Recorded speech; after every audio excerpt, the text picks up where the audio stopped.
Hey there, it's Jennifer McGuire for 2peasinabucket.com. I'm back with some more ideas for perfect pearls, and this time I'm going to focus on using them with water. Here are some bookmarks that I made for one of my girls who likes to read constantly, so I thought I'd make her a bunch of bookmarks. And they each show some different techniques. So first of all, you can use perfect pearls mixed with water and just use them as you would any other watercolor. This image here I stamped with black embossing ink and embossed with black embossing powder. By embossing it, it helps to keep the paint within the lines because the embossed area will resist the paint and keep it within the lines. It's hard to describe, but I'll show you close up later so you'll see that. But first of all, I just took some perfect pearls and mixed it with some water on my craft sheet there. I like to just spray a puddle of water on the craft sheet and then put my wet brush into the perfect pearls to pick some up.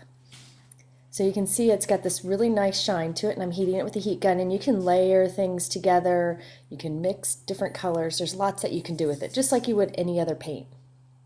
So there you can see the shine, it's still drying a bit.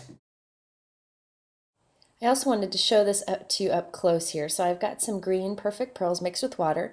And let me put it up by the camera so you can see. And watch how the black embossed area kind of resists it, so it keeps it within the lines. It's really easy to do. And also you can, like I said, you can go back and layer. So I'm just taking some gold mixed with water and kind of putting it on here for a little bit of extra color on the side. Now, one of my favorite things to do with the white perfect pearls is to put little dots like this for highlighting, and it'll dry nice and shiny.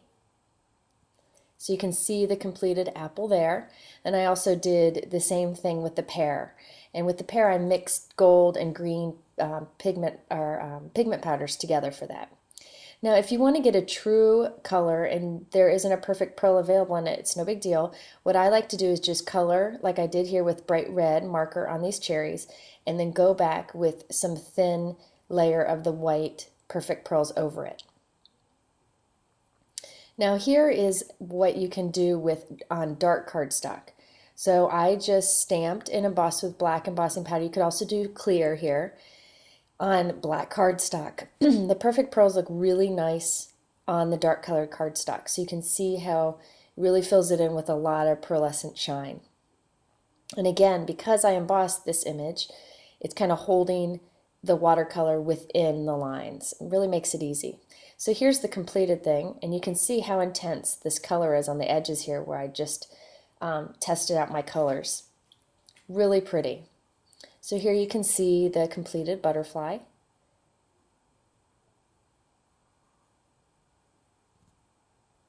And next I'm going to show you how to do some backgrounds. There's many ways to do this. My favorite is to make little spray bottles. I love these mini misters from Ranger. They're inexpensive, so you can keep some with the perfect pearls in it at all times, so you can have it ready whenever you want. So I just took, I filled this about 1/2 to 3/4 full with water, and I'm putting a few small scoops of some gold perfect pearls into the water, right into the mister. Now I'm going to put the lid on this, and you want to shake it really, really, really good. And actually I like to spray it off on some scrap paper first because there's still water in the tube, so you want to work that gold up into it. There you can see the pretty gold shine. It looks like gold water. So here you can see I've sprayed some of that onto an off-white tag, and you can use your heat gun to kind of move the color around. If you want to, you can use colored cardstock for an even better effect. It looks much better on colored cardstock than on this off-white.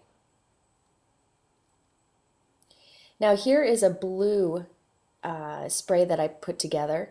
I actually added to this one a drop of Distress Reinkers into it, just one drop, and it adds some more color to it.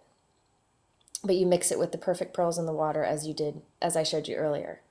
So here I'm spraying together some of that blue and some of the gold right onto the surface. And you can see that there's lots of color on my craft sheet behind it, so I can always use that to help paint onto the paper. You can see it glistening, especially up on that little tag topper, that circle on the top. You can see it glisten there. Here's the completed piece, and I thought it needed a little bit more gold, so I'm just going on and adding some more spray to it. You can see the background, all that great color on the craft sheet that you can add. So here's a completed result. I also stamped some Hero Arts background over it too on that blue background. On this one here where the butterfly is, that blue background, I covered the tag completely with blue Distress ink, and then I sprayed over it. Now I'm going to show you how to do something fun with Distress ink here. I'm going to cover this tag with this peeled paint Distress ink. Now I'm just using the ink applicator to put varied covering of color onto it. However, you can take your ink pad and directly smear it onto this paper to get a really sharp, clean color covering the whole tag. Now I got some water and some turquoise Perfect Pearls, and I'm going to flick it onto the background. If you watch closely on these little dots, it's starting to kind of change the color. It's really neat because Distress inks do fun things when in contact with water, and it does even more fun when it comes in contact with water mixed with Perfect Pearls. So you can see how cool these splotches turn out on the Distress inked background. And there's what it looks like dried. I just love how this looks in real life. And that's what I did here for this background on this bookmark. I added some stamping over it also with some Distress ink. You can also use your brush and draw little doodles all over your Distress inked background. So there's all kinds of things you can do. You can also stamp with it too. So here are the final bookmarks. You can see how on that middle, that red one there, I sprayed some of the gold over a fired brick Distress ink background. Lots of things you can do with this product. Be sure to come back on Friday because I'll have even more ideas for you. Thanks for watching.